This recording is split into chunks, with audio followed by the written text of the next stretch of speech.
Hello everyone and welcome back to my holiday card series. Today I'm going to be making a card using a lot of masking. So I'm going to start by masking off my background with this piece of white cardstock that I die cut a circle into. I used my Spellbinder circle. As you can see, I used it for a different card, but it's fine to reuse these. And then I am using the Critters in the Arctic stamp set from Fawn. So I'm going to end up actually taking the mask off, but I needed to know where to stamp the piece of ice first. So I'm just going ahead and inking that up with my Tuxedo Black Memento ink. And then I'll remove my mask, and that way I'll know exactly where I wanted to stamp that.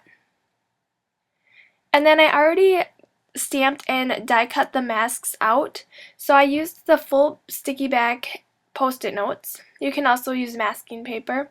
And I'm just going to lay that one right on top of the iceberg that I already stamped.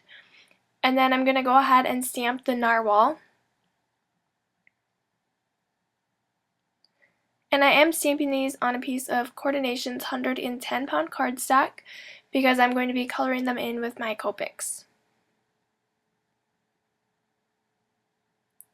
So next I'm going to go ahead and place the narwhal mask on top of that because I'm going to ink my background first before I color those in. And then I'll go ahead and place the circle mask that you already saw right over both of those.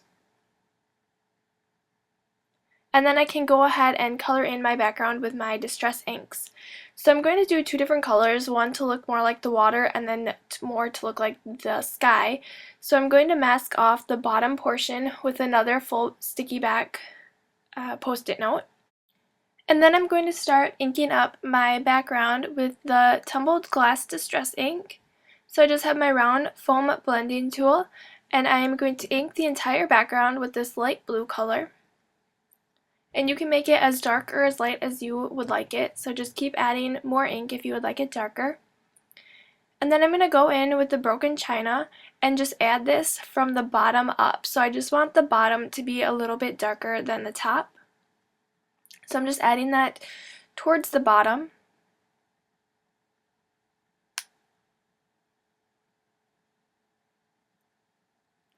You can see I'm adding a little bit more towards the very bottom just to make it darker.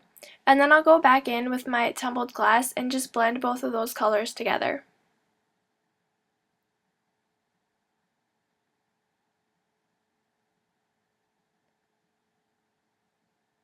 So I also just went in with a little bit of the more Broken China and just added that towards the bottom to make it even darker. That's the nice thing about Distress inks, is that you can keep on building those colors up. So I went ahead and took off my mask, and I'm going to flip it around and place it over the top of the part that I already inked. Now when I place it on top of this, it's a little bit tricky because the Distress ink is still wet, so the Post-it note does not want to stick to it. So I went ahead and just took a brand new Post-it note to see if that would help a little bit, and it worked a little bit better than the Post-it note that I already used. But I'm still going to have to hold it down with my hand and work from the Post-it note up so that I don't bring that ink underneath the Post-it note. So I'm going to take the Faded Jeans Distress ink and add this to the bottom. It's a little bit darker than both of the colors that I previously used, so it's going to work a little bit better for my ocean part of the card. So I'm just going to ink this until I get the desired color. And then I'm also going to go in with my Chip Sapphire, which is an even darker blue color, and just add this to the very bottom.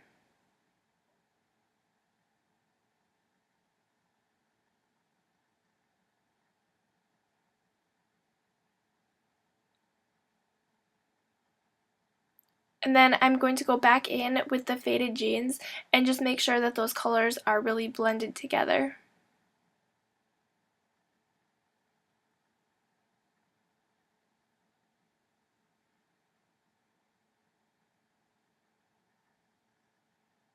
And then, like I said, I keep building that color, so I'm just going to add a little bit more of the faded or the Chip Sapphire to the bottom. And then I can go ahead and lift up my Post-it note.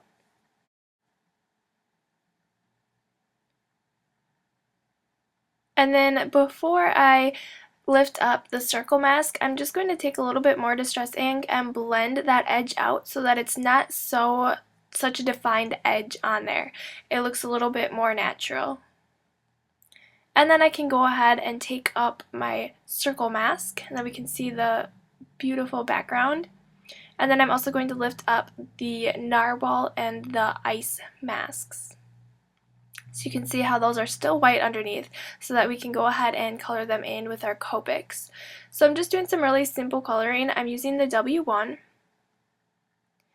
And then the way that I masked it, it looks like the narwhal is jumping behind that iceberg. And then I'm adding a little bit of the W3.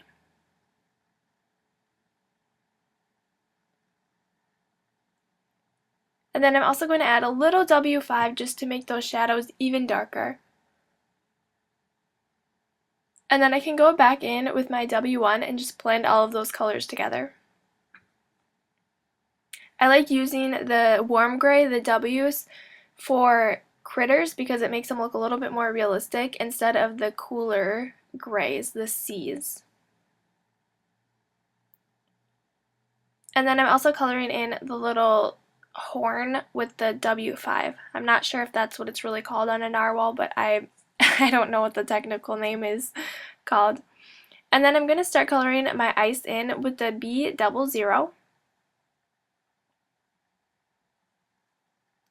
And then I'll add a little bit of shading with the B02.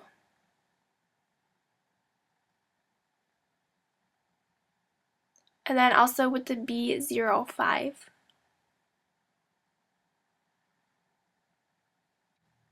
And then I wanted to make it look like it wasn't so blue, so I'm going to color over the entire thing with my C1. It's just going to add a little bit more gray to it and then make it stand out from that background because that background is all blue.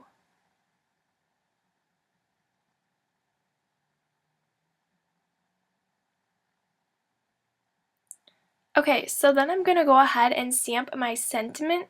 I'm using the one from the same Lawn Fawn stamp set. It says, "Have an Ice Day." I'll go ahead and stamp that with my Tuxedo Black Memento ink as well. And I'm going to stamp it right below the circle. And then I'm going to add this piece to my white A2 size card base. I'm just using my ATG gun. And you can find all of the supplies that I used on this card linked below if you're interested in any of them. And then I'm going to go over the piece of ice with my clear Wink of Stella glitter pen. This just adds a lot of sparkle and shine to it.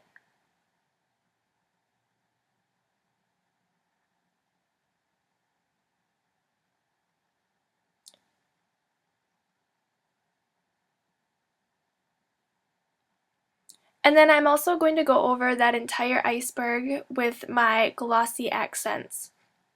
I really like to use the combination of glossy accents and Wink of Stella. I think that the glossy accents kind of magnifies that glitter and makes it stand out on your card really well. I'm also adding a few glossy accent dots around my card for some added texture.